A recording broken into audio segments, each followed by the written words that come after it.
A big story today. A woman convicted in the 2000 murder of her husband walked out of prison today. Clara Harris was caught on camera running over her husband in the parking lot of a Nassau Bay hotel.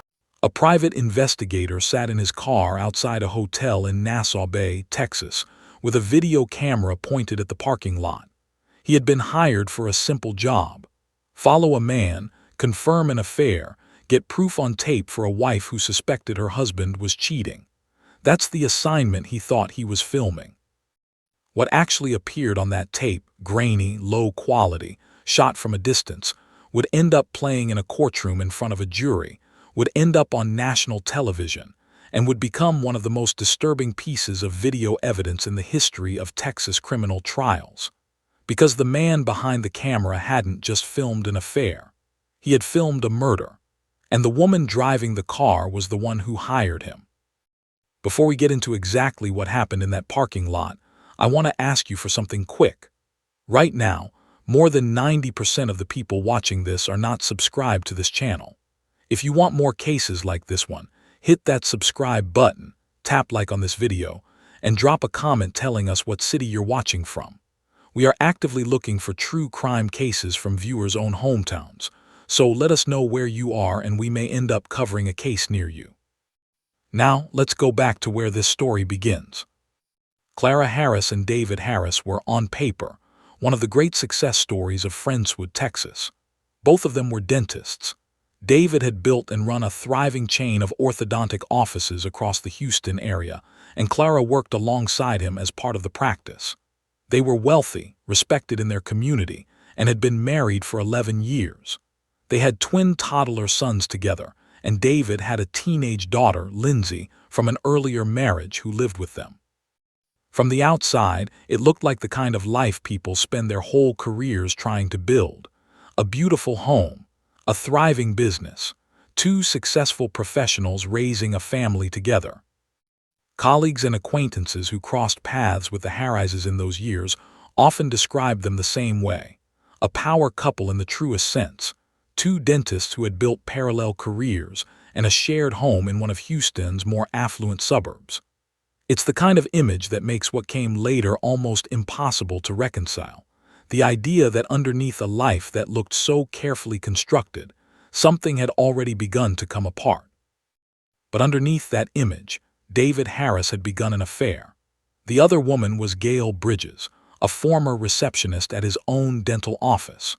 What makes this detail sting even more is that Clara herself had once worked alongside Bridges, and according to reporting on the case, it was Clara who fired Bridges from the practice once she learned about the affair. David had promised his wife it was over. He told her he had ended things with Bridges for good. Clara didn't believe him, and she had reason not to. According to reporting on the case, Clara and David had spent the week before the murder in an unusually raw stretch of their marriage. David had confessed to the affair with Bridges, admitting the two of them had been involved for nearly 3 months. Rather than the marriage simply collapsing overnight, the two of them reportedly spent an evening together at a bar, talking through what had happened, trying to figure out whether there was anything left worth saving. It was the kind of conversation that couples have when they're desperately trying to hold something together, each of them saying the things the other wants to hear. David told her it was over. Clara wanted to believe him, but something in her didn't. So she did what a growing number of suspicious spouses do. She hired a private investigator. Not just any agency, but Blue Moon Investigations, a Houston firm known for handling exactly this kind of case, run by a woman named Bobby Baca. Baca's agency had built its reputation largely on infidelity cases, spouses hiring professionals to follow other spouses, hopping either to be proven wrong or to finally get the confirmation they already suspected in their gut. Clara wanted proof, one way or the other, about whether her husband was telling her the truth. Baca's chief investigator at the agency, a man named Jeff Moore, later explained just how common this kind of case was for them. Cheating spouses, he said, made up a significant portion of their business, and he personally had worked hundreds of cases just like it, spouses hearing professionals to quietly confirm what they already feared in their gut.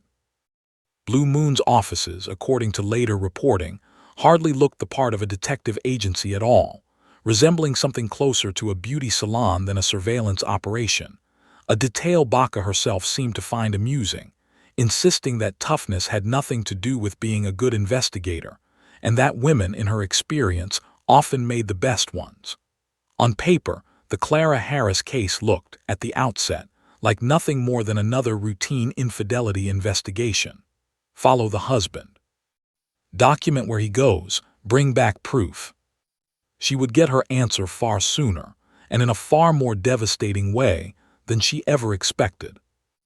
On July 24, 2002, Blue Moon's investigators tracked David Harris and Gail Bridges to the Nassau Bay Hilton Hotel.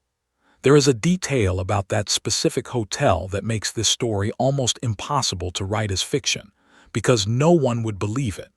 The Nassau Bay Hilton was the exact same hotel where Clara and David had been married 11 years earlier. Whatever David and Bridges intended by choosing that particular hotel, whether it was a deliberate cruelty or simply a coincidence of convenient location, it meant that the final unraveling of Clara and David's marriage would take place inside the very walls where it had begun. The investigators watched the two of them check in and enter the hotel together.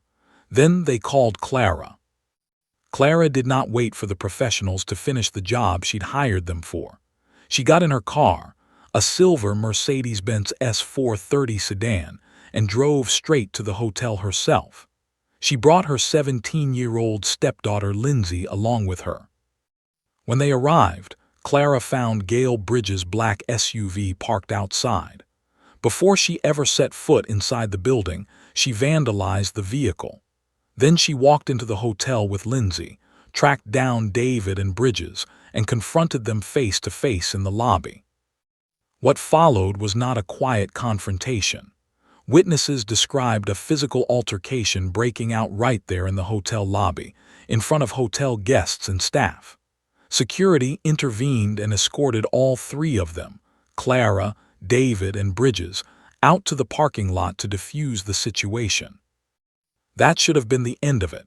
A humiliating, painful, very public confrontation between a betrayed wife and her husband's mistress, the kind of scene that ends in tears and a long, difficult drive home. Instead, it was the beginning of the end of David Harris's life. Clara got behind the wheel of her Mercedes. According to Lindsay's later testimony, her stepmother's face had changed completely. It was red, she said, and had what she described as an evil look to it. Lindsay testified that just before impact, Clara said the words, "I'm going to hit him." Clara stepped on the accelerator and drove straight at her husband. David tried to get away.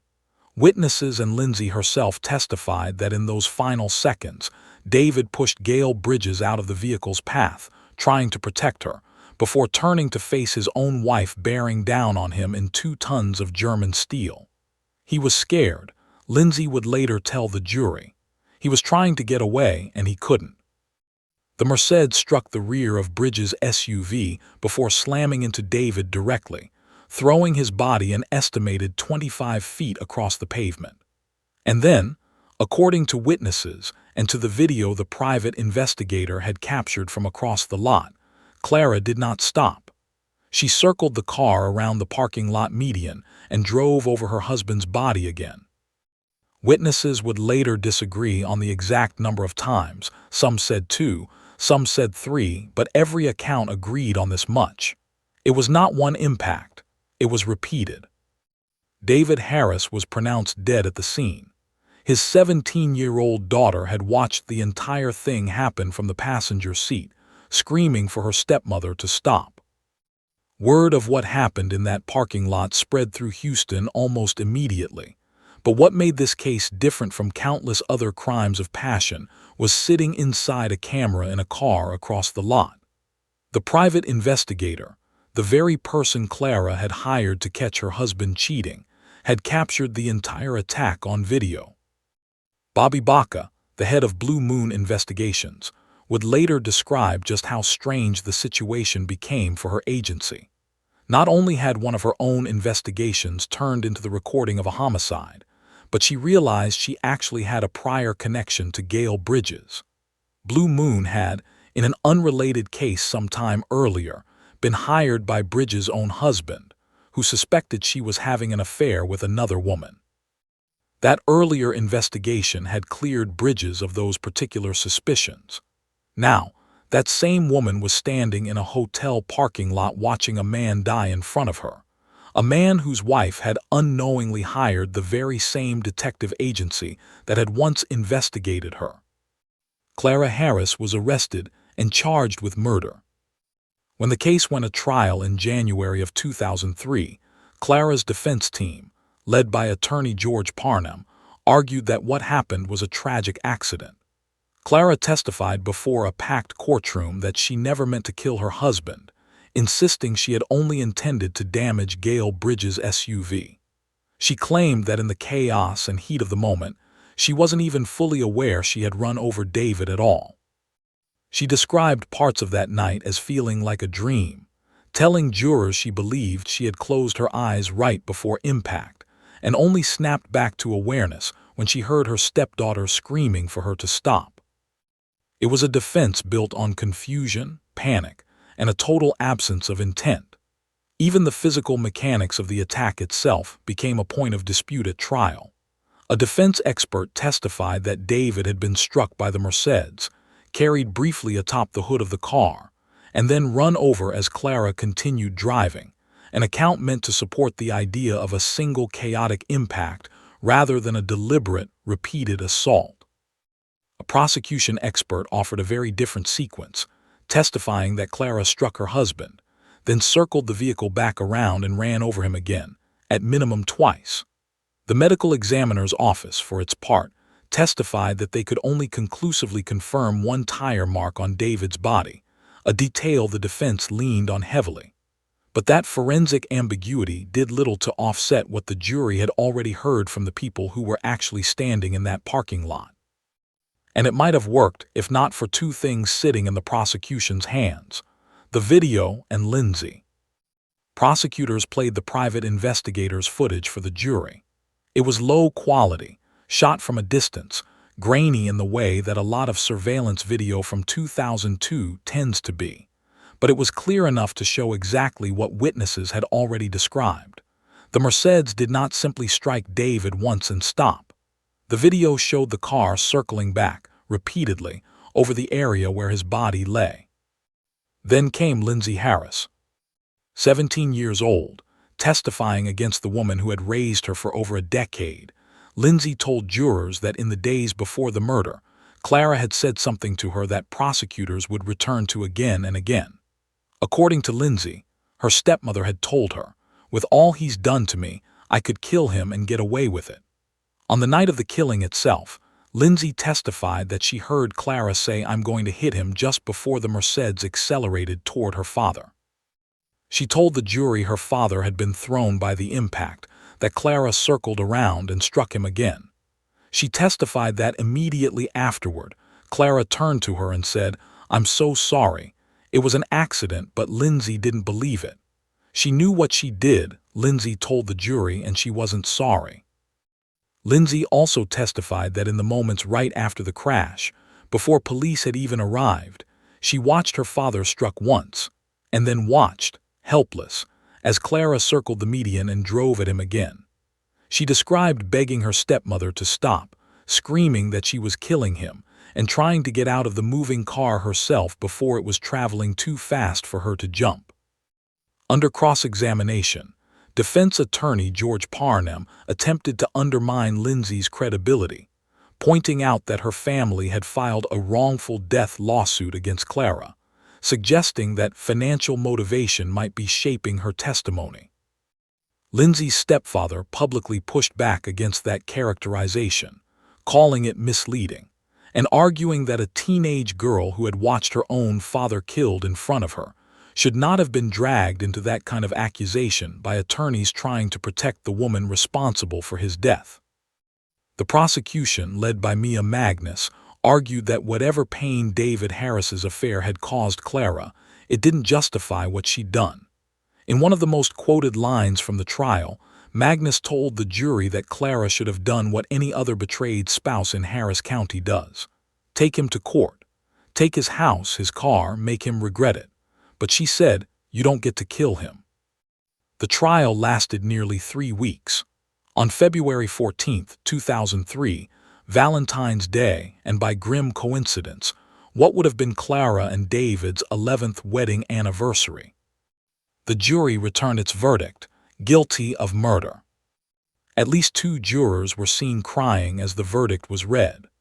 The trial had lasted nearly 3 weeks, filled with emotional testimony about love, jealousy, and the violent unraveling of a marriage that had once looked, from the outside, like exactly the kind of life people spend decades working toward. But the trial wasn't over, because the jury hadn't just been asked whether Clara was guilty of murder in the first place, a conviction that alone could have carried a sentence anywhere from 5 years up to life in prison.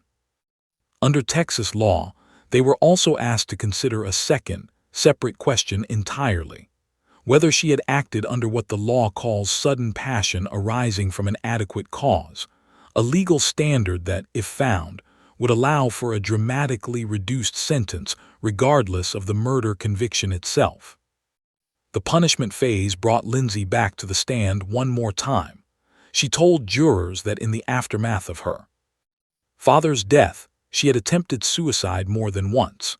She described going home and finding her father's clothes discarded in a garbage can on Clara's instructions, and how she had gathered his belongings from his closet and bathroom and moved them into her own room, unable to let them go. She told the jury she had once been an A student with plans to become an orthodontist like her father, and that after his death, her grades collapsed. She withdrew from cheerleading, lost her friendships, and was eventually placed on medication after sliding into a depression she described in the courtroom as feeling completely numb. She also told jurors she had spent months afterward telling herself a kind of fantasy, that her father hadn't really died, that he was simply away on an extended business trip and would eventually come home. It was a coping mechanism a grieving 17-year-old had built for herself in the absence of any other way to process what she had watched happen from the passenger seat of her stepmother's car. Prosecutors used that testimony to underscore just how far the damage from that one afternoon had spread, not just ending David Harris's life, but fracturing the life of the daughter left behind to somehow keep living hers. During that phase of the trial, the judge cleared the jury from the room after Clara broke down sobbing. With the jury gone, she reportedly cried out to her stepdaughter directly, apologizing, saying she was sorry, calling her baby.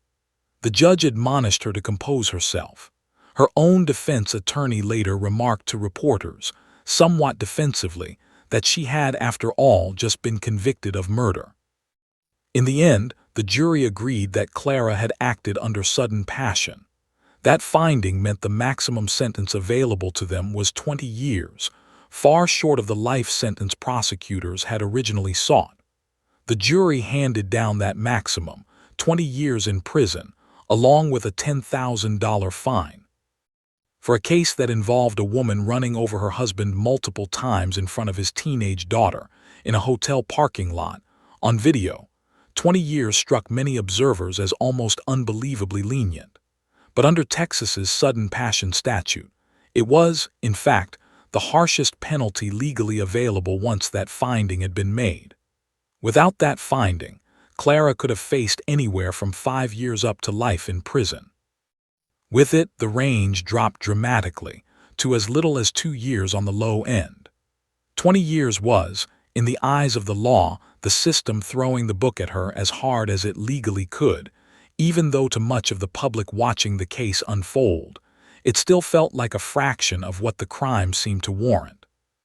The distinction matters, because it says something about how the law tries, however imperfectly, to draw a line between premeditated murder and a killing born out of overwhelming emotional devastation in the moment. Whether the jury got that distinction right, in a case involving a woman who circled back and struck her husband more than once, is something that has been debated by legal commentators and true crime audiences alike ever since. Clara Harris was sent to the Mountain View Unit in Gatesville, Texas, a maximum security prison for women. She kept a notably low profile during her incarceration, reportedly spending part of her time converting school textbooks into Braille for blind students. Her dental license, once the foundation of a thriving professional life, was permanently revoked following her conviction. She would never practice dentistry again. The fallout from the case extended well beyond the prison walls. David's twin sons, toddlers at the time of the murder, became the subject of an intense legal battle that played out almost entirely outside of the criminal courtroom, in a separate arena of grief and money, and competing claims to what was left of a broken family. Though Clara had reportedly promised David's parents, Mildred and Gerald Harris, custody of the boys, she ultimately placed them instead with close family friends, Anna and Pat Jones. That decision triggered a bitter dispute over David's estate and custody arrangements, one that dragged the surviving family members through years of additional legal battles on top of the criminal trial they had already endured.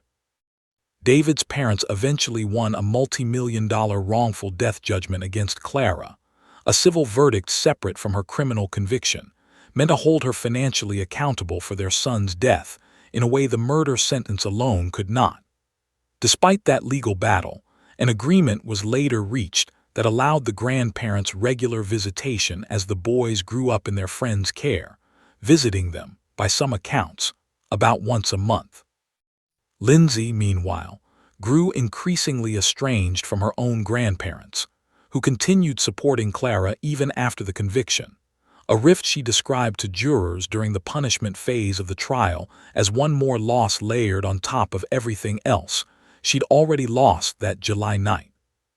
Clara Harris became eligible for parole after serving half of her 20-year sentence, roughly 10 years. She was denied parole in 2016. She was denied again after that. It wasn't until November of 2017 that the parole board finally granted her release, and she walked out of Mountain View in May of 2018, having served 15 years of her 20-year sentence. Her release came with strict conditions.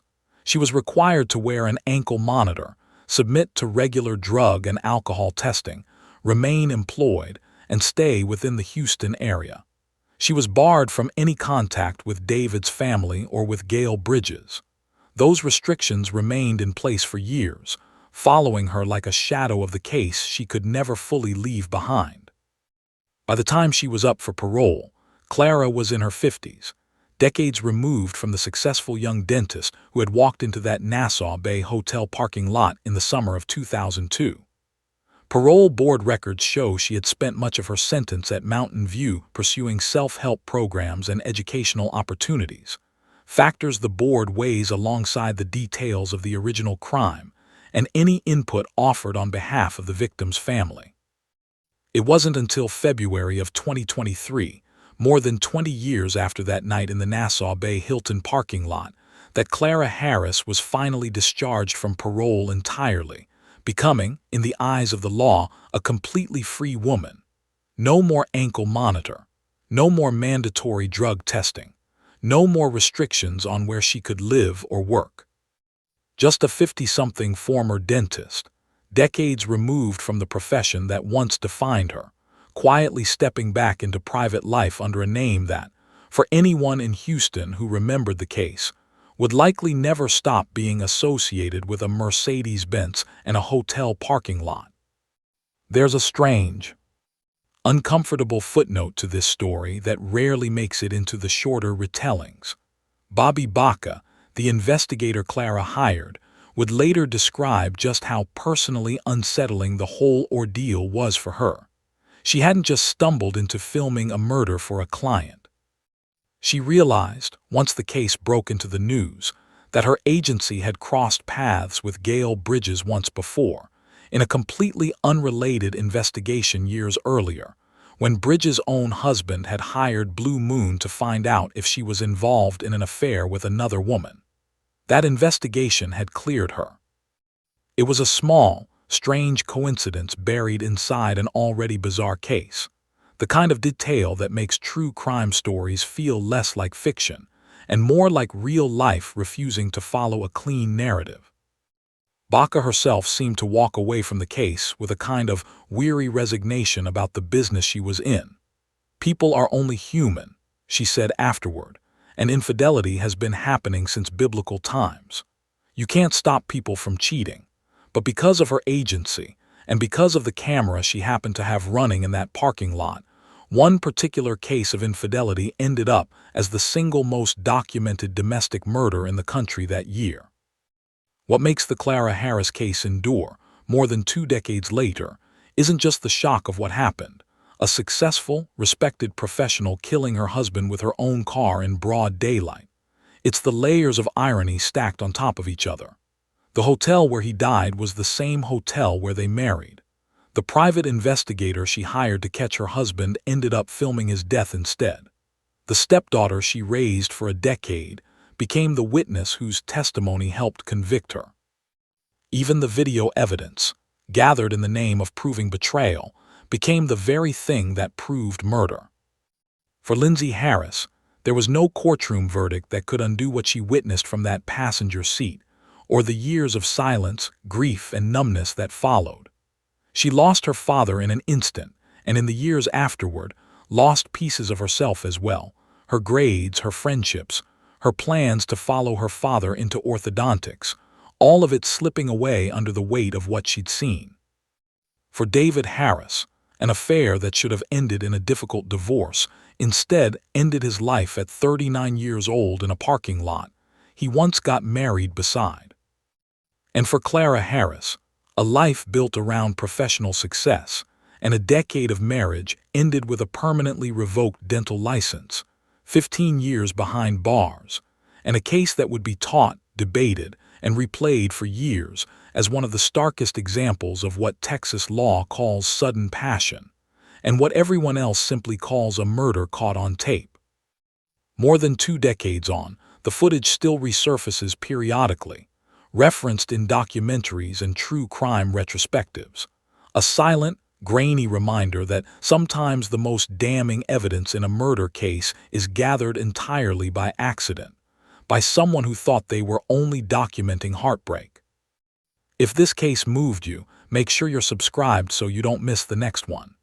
Give this video a like, drop a comment letting us know your thoughts, and share it with anyone who appreciates real true crime stories told the right way.